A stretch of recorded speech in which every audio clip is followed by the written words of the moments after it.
Audio Jungle.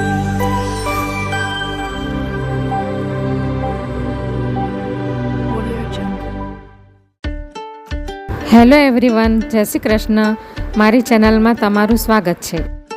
આજે હું ટેસ્ટમાં લાજવાબ અને સૌને ભાવે એવું મસાલેદાર મેથી બટાકાનું શાકની રેસીપી શેર કરવાની છું.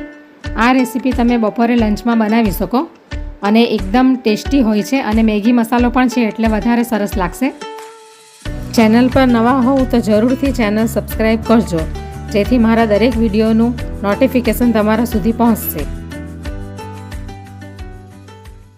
તો આજે હું મેથીવાળા બટાકાની રેસીપી શેર કરવાની છું.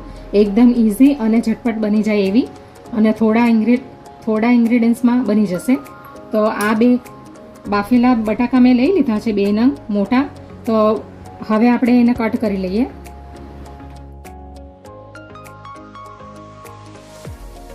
મીડિયમ સાઇઝના ટુકડા કરી લઈશું આપણે એના, આ ટાઈપના.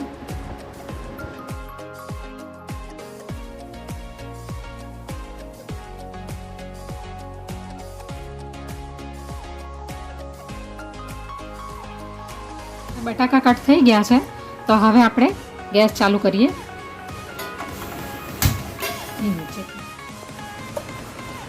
તો હવે આપણે એની અંદર તેલ નાખીશું. એક મોટા ચમચા જેટલું તેલ લઈ લઈશું આપણે. તેલ ગરમ થઈ ગયું છે તો એની અંદર આપણે આ 1.5 ચમચી જેટલું જીરું નાખી દઈશું. હવે જીરું ક્રેક થઈ ગયું છે તો હવે એની અંદર આપણે આ 1/2 ચમચી હિંગ નાખી દઈશું. હવે એની અંદર આપણે આ કાપેલા ચોપ કરેલા લસણ નાખી દઈશું. 4 થી 5 કળી છે. અને આ 1 ઇંચ જેટલું આદું છે, એને પણ મેં ઝીણું ઝીણું કાપી લીધું છે. અને આ એક મોટું મરચું છે તીખું, એ પણ નાખી દઈશું અંદર. હવે આપણે એને 1 મિનિટ સુધી શેકાવા દઈશું, એટલે એનો જે કાચો ટેસ્ટ છે એ ચાલ્યો જાય. હવે આપણે એની અંદર આ બાફેલા બટાકા નાખી દઈશું. હવે સ્વાદ અનુસાર મીઠું નાખીશું અંદર. 1/2 ચમચી અંદર હળદર નાખીશું. 1 ચમચી અંદર ધાણા જીરું નાખીશું. હવે આપણે એને બરાબર મિક્સ કરી લઈશું.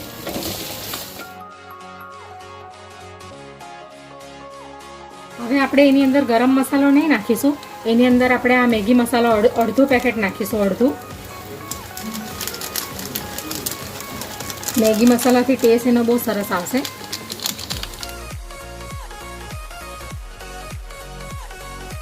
હવે આપણે આ મેથી, કસૂરી મેથી છે આ સૂકી, એ આપણે અડધો બાઉલ લઈ લીધી છે, તો એ હવે આપણે એની અંદર નાખીશું.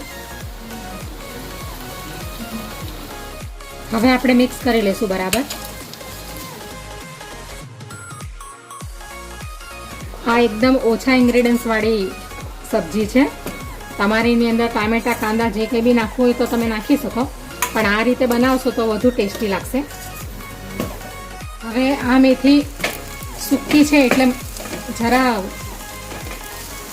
સબ્જી આપણી સૂકી લાગશે, એટલે થોડુંક આપણે એની અંદર 1 મુઠ્ઠી જેટલું પાણીનો આપણે એની ઉપર આવી રીતે નાખી દઈશું. બહુ વધારે નથી નાખવાનું, બસ આટલું થોડુંક જ નાખવાનું છે. હવે આપણે એને હલાવી દઈશું બરાબર, એટલે એની એકદમ ડ્રાયનેસ જે છે એ ખતમ થઈ જાય. તો તૈયાર છે આપણી મેથી અને બટાકાની સબ્જી, એટલે આલુ મેથીની સબ્જી. હવે આપણે ગેસ બંધ કરી દઈશું. તો હવે આલુ મેથીની સબ્જી તૈયાર થઈ ગઈ છે, મેથી અને બટાકાની. તો હવે આપણે એને સર્વ કરી લઈએ પ્લેટમાં.